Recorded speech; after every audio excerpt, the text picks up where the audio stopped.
Who do you think wins that fight? You've boxed both of them twice. You've been... AJ win. It's future undisputed champion, you know. Accident that happened, it's been put on the back burner while we've been making sure that AJ's ready to return. That looks imminent, and now we've been picking those conversations back up.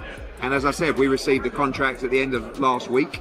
There's a lot to go back on, but you know, the basis of what we all want to do is agreed by us and the team, and we hope to get it over the line. I think we will see the fight. Spencer Brown told me in the early hours of Sunday morning that we will get Joshua Fury, however they're going to bid it, this year, probably at Wembley.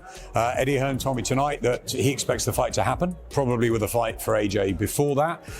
So yeah, maybe we're looking back end of the year for... Oleksandr Usyk sends a fierce warning to Tyson Fury regarding a potential Anthony Joshua clash, transforming his message into a direct threat. Usyk openly calls out Fury for avoiding fights, ridiculing him as greedy belly and challenging him to face Anthony Joshua.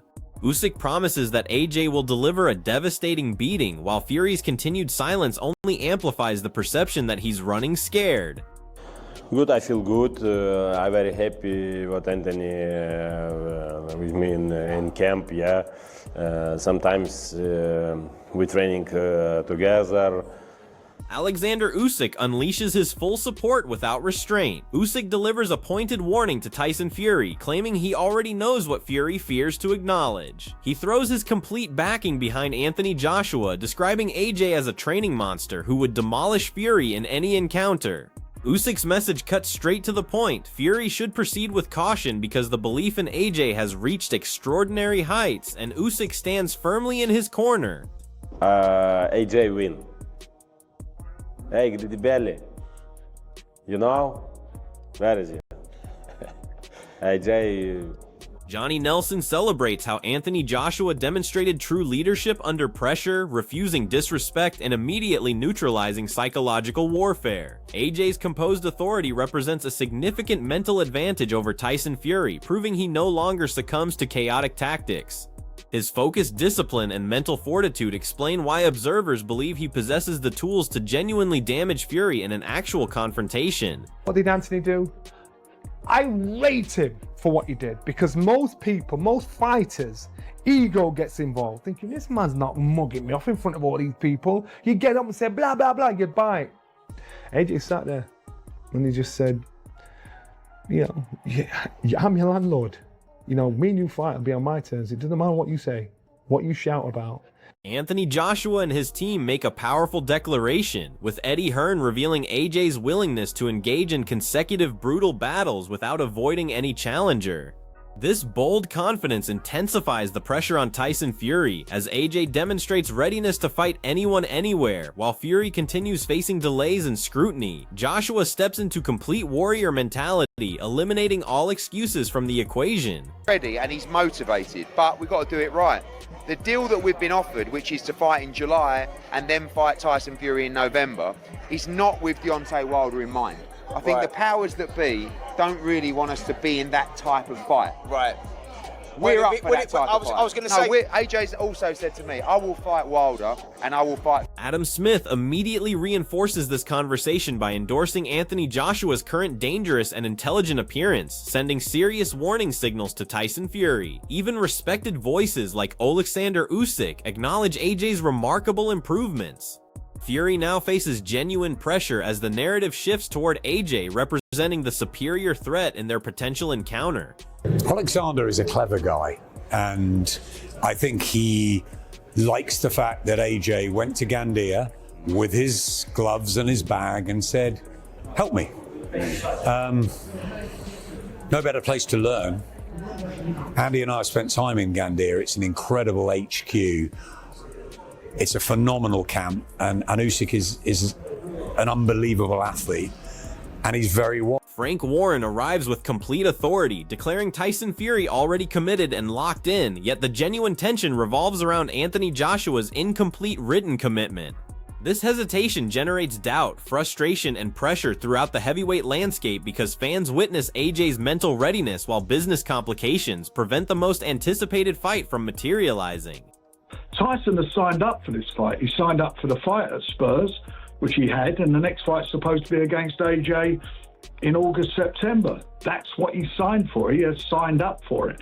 AJ, we were led to believe, has also signed up or was about to sign up for the fight. And Tyson Fury emerges with raw aggression and massive ego, proclaiming his return to destroy the entire division while dismissing every contender as irrelevant, intensifying anticipation for a potential Anthony Joshua collision. Fury's supreme confidence makes him both dangerous and reckless, particularly when people believe AJ's timing and devastating power could finally silence his boasting permanently. I've been out of the ring 16 months, coming off 2 losses. He's just had a good win himself and knocked Jake Paul's spark out. Done everyone here a favour, yeah? I like Jake, just say that. But listen, he done everyone, give everyone what they wanted, knocked him clean out, yeah? Not me, but everybody else. And now they're on about, let's do a Wilder warm-up. Why do they want to fight Wilder for? Fight the fucking Gypsy King. Fuck Wilder, he's a bum. I battered him 3 times. Anthony Joshua speaks with genuine honesty mixed with subtle warning energy, clarifying he avoids no opponent, including Tyson Fury, while managing real-world circumstances before returning at full capacity. This transparency actually increases respect for Anthony Joshua, because when he promises 100% readiness, it signals a lethal AJ version that could threaten everyone in the division. Both options, that could be a warm-up fight after what I saw tonight, but we'll see. We'll see. I was just in a serious incident maybe 4 months ago, innit? Do you know what I mean? So I need to really check out what's going on with my return to the ring, you know, so. But I'm here, I'm keeping my eye in the game. There's real stuff happening in my life, do you know what I'm saying? It's not like I'm not ducking no one. I know what my job is, I know what I'm here to do, but there's just real stuff happening in my life that I also got to attend to. And once I'm 100%, I'll be... Max Kellerman analyzes the situation strategically, explaining that Anthony Joshua refuses to rush decisions, instead selecting his perfect moment carefully, making him more dangerous for opponents like Tyson Fury. AJ's deliberate timing approach proves he controls the storyline rather than responding to external pressure, shifting the psychological warfare before any actual fight occurs. That he would take the fight, but on his own time. After the fight, AJ said he's still dealing with a lot of things, but he'll be ready, guys. And the quote was, as I said, on his own time. It looked to me like AJ was staking out a negotiating position. How did it look to you? Yeah, I think it was a power move from Anthony Joshua and Eddie Hearn to say, hey, we're the ones in control. Obviously, they are not, right? Tyson Fury is the cash cow. Yes, he is. I'm the landlord is what he right, said. Come on, he's the tenant, let's be real. But I liked it, it was a great line. And Tyson Fury, Anthony Joshua, this is similar to Mayweather Pacquiao. It's gonna happen past when we wanted to see it, but Shane Fury delivers a brutally candid evaluation, acknowledging the performance gap between fighters like Tyson Fury and Anthony Joshua has narrowed dramatically over recent years. This represents a dangerous reality because it suggests age, timing, and conditioning could determine the outcome. When insider perspectives call it evenly matched, dominance no longer exists, only a legitimate 50-50 war awaiting explosion. Because listen, interim fights for both men, it's a dangerous thing. As you can see in there, listen, it takes one punch. So for me, if it's going to happen, let it happen next. And then the winner can probably go on to do AJ. If he wins, he could probably go and fight the world title. If Tyson wins, he could go and fight Usyk. How does that fight go? How does your brother? Listen, if you'd have asked me 5 or 6 years ago, or 4 or 5 years ago, however long it would have been, it'd have been 75-25 Tyson. Now it evens up. The odds is evened up. I reckon I'd favour Tyson, but it's a close one. Both men's aged. Ike Iwabuchi clearly demonstrates how unpredictable the heavyweight landscape has become, refusing to confidently choose between Anthony Joshua and Tyson Fury based on recent observations. His uncertainty speaks volumes because even elite fighters cannot separate them anymore. When expert predictions collapse like this, it confirms their potential clash isn't one-sided but rather a genuine coin flip battle waiting to unfold. This was a good show, you know, for the fans. Yeah, we will see. I think all the fans in Britain will see the fight. AJ versus Fury. Who do you think will win that fight after what you saw tonight? I don't know. I don't know. But my prediction is very bad. I say to you, Fury win the fight maybe in the first 4 rounds, But you see the result. I don't know. Really, I don't know.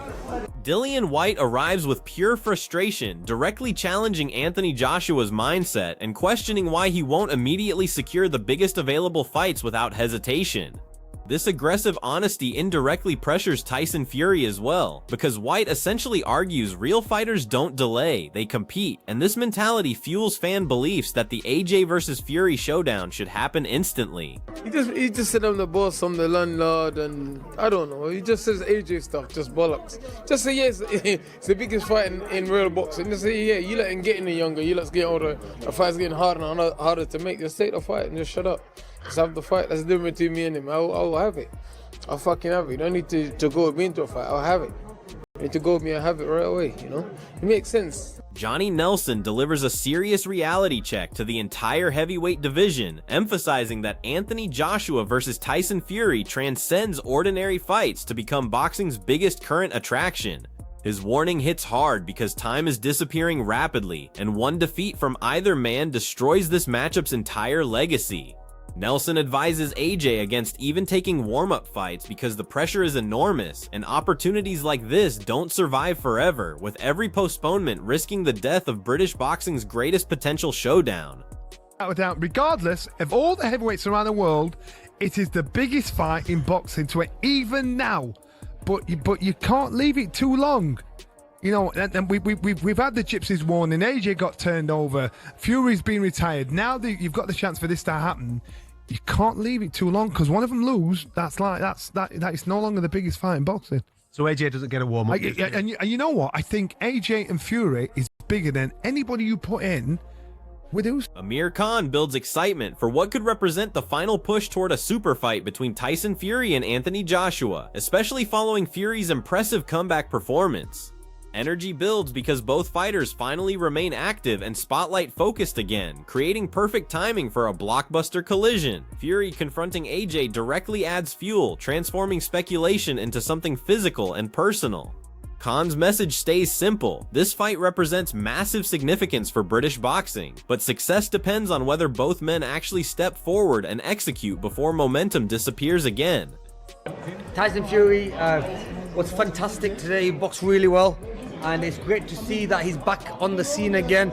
And obviously he boxed so well today, 2 years at the ring or something like that. I think he's back now, where we want to see that mega fight now with him and AJ. I think that fight could be next for both of them. What a massive fight that would be for British boxing, and let's see where it goes, man. Sugar Hill showcases a more relaxed yet dangerous Tyson Fury version, displaying genuine boxing enjoyment rather than outcome anxiety, making him unpredictable for any opponent, including Anthony Joshua. When fighters achieve mental freedom and fun, they typically perform at their most dangerous levels. The emphasis on entertainment, confidence building, and natural flow shows Fury has rediscovered his element, creating a serious warning for AJ because a happy, loose Fury usually spells trouble for anyone standing opposite him. I thought he did good. I thought he had fun. Things he had worked on in training camp. More importantly, just him being happy, being back an entertainer. Forget about boxing. He's an entertainer. Entertaining at the press conference, the weigh-in. Tommy Fury increases conversational pressure by openly demanding the fight between Anthony Joshua and Tyson Fury happen immediately, bypassing tune-ups and delays. His frustration mirrors fan thinking because this fight should have occurred years ago, and extended delays create uncertainty around both fighters' condition and timing. Tommy essentially declares no excuses remain, just make it happen. This urgency amplifies tension because every delay now feels like wasted opportunity for a showdown that could define an entire British heavyweight boxing era. If AJ gets his shit together, like I say, he's gone through a lot, I understand that, but I don't think a tune-up fight helps or doesn't help. Let's just get the fight on. It should have happened 10 years ago. You know, so hopefully he can get done. Teofimo Lopez adds a sharp prediction to the Anthony Joshua and Tyson Fury conversation, suggesting AJ could edge a potential showdown while acknowledging Fury remains dangerous when finding momentum. The crucial message centers on timing because both fighters no longer maintain prime rhythm, making the fight increasingly unpredictable. Lopez's perspective shows how divided expert opinions have become, as even elite fighters cannot confidently select clear winners anymore, and this uncertainty makes their clash feel like a genuine 50-50 heavyweight war. I think that maybe one more fight and then the AJ for the end of the year this year, but I think that the people need it, man. It's been like long overdue. And but for Fury, seeing him the way he fought, he was getting his momentum here and there. And you know, I think in a 12-round fight now, coming into it, the next fight, I think we're going to see a better version of him. What would you make of the Anthony Joshua fight? How would you see that one playing out? I love Fury. I've always been a fan of Fury. I think that Carl Froch arrives with strong conviction, defending the position that the biggest resistance to the Anthony Joshua versus Tyson Fury fight is wrongly blamed on AJ. He believes the fight is inevitable with both men already mentally prepared, especially after Fury's recent performance. Froch respects Fury's physical preparation, saying it positions him well for AJ, but adds a key insight. Real intensity only begins when both fighters stand face to face, because that's when reality replaces promotional tactics. They don't want that fight, or sounded like they didn't want the fight, was Anthony Joshua. Talking about not stealing his thunder or whatever. I think the fight's going to happen. I think the fight is happening, and we're all looking forward to it. But Tyson Fury deserves respect, deserves credit, and yeah, we've got to acknowledge that he's just had a solid 12 rounds against a game opponent, and he got some good work in there, and that will set him up for the Anthony Joshua fight. And I'd like to see these two come together a little bit and just be face to face, up close and personal. Then you know. Eddie Hearn delivers a highly charged breakdown of the behind-the-scenes power struggle between Anthony Joshua and Tyson Fury, suggesting Fury has consistently attempted controlling negotiations, while AJ now refuses manipulation. Tension builds because both sides exchange accusations without official signatures. Hearn dismisses fear claims, highlighting that AJ has never appeared intimidated by Fury. This creates psychological warfare outside the ring where confidence, ego, and public perception rival the fight's importance, and both men understand the stakes. AJ called him the landlord in there. Is he just sick of the years of back and forth at this point? Because he wants to call the shots, Fury. He always has done. And that's why the fight never happened. So AJ's just saying, look, you need me, you're calling me, and you'll get me. Yeah, the fight, very confident the fight will happen, but at the moment, nothing signed. Fury said AJ's terrified. Obviously, you don't agree, but yeah, what do you make of that? Terrified of what? That tonight? Yeah. You think you'd be terrified of that? Come on. Even Fury fans, as I was walking out tonight, not the same energy. They know. Frank Warren clarifies that everything is already moving for the mega clash between Anthony Joshua and Tyson Fury, insisting Fury is completely signed and prepared while Joshua's team holds the final decision. The tension is massive because Warren frames Fury's call-out as promotional, yet also a genuine challenge demanding response. With AJ present during the moment, pressure intensifies, making both fighters feel already mentally engaged in the build-up. The only remaining question isn't whether it happens, but who possesses the courage to finalize terms and step forward first. So it's up to him. Tyson's signed, he's up for it, and he's ready to go. When it comes to call-outs, that was quite an epic call-out by Tyson Fury. What did you make of it? But AJ's here. I mean, he's come to watch it, and that's an appropriate moment to do that. This is called promotion. That's what it's all about. And Tyson called him out, and he either wants to do it or he don't want to do it. So one way or another, we'll find out very soon. Spencer Brown delivers a strong prediction that the long-awaited showdown between Anthony Joshua and Tyson Fury isn't just possible, but practically completed behind the scenes. His baking the cake reference shows how negotiations are gradually materializing, with major power players and reportedly Netflix involved in building this global spectacle. This treatment as massive entertainment product rather than simple boxing indicates the fight has reached peak hype because insiders no longer question if it happens, they discuss when and how significant the announcement will be for both British heavyweights. Because I know the fight will happen. Definitely, this year. Yeah, we're just baking the cake. It's going to happen. Turkey. You know what Tyson said? He just told you. But Turkey suggested that it was going to be announced tonight, so is there a deal in place? Oh, that's Turkey's business, isn't it? Not mine. But, yeah, there's a lot I know, a lot I can't divulge, but I'm just going to say. Andy Lee provides a brutally honest yet realistic perspective on the potential Anthony Joshua versus Tyson Fury clash, admitting the fight may have missed its perfect timing but still maintains massive scale. He compares it to huge legacy events, arguing fans will always support greatness regardless of timing or age. This makes the fight so powerful because even with slight delays, the names alone guarantee global attention. Both fighters remain elite, but extended waiting periods raise questions about witnessing prime versions or the final chapter of two heavyweight giants. I think it's a great fight for boxing and for fans. I don't think even man really needs it now. But it's been so long going on. Is it past sell-by date? Probably, but still, it's going to be the biggest. Look how big any Mike Tyson event is, even though how old it, I mean, so people are going to get behind it. And it will be a fight for the ages in terms of an event and in terms of the two guys fighting each other. They're both great fighters.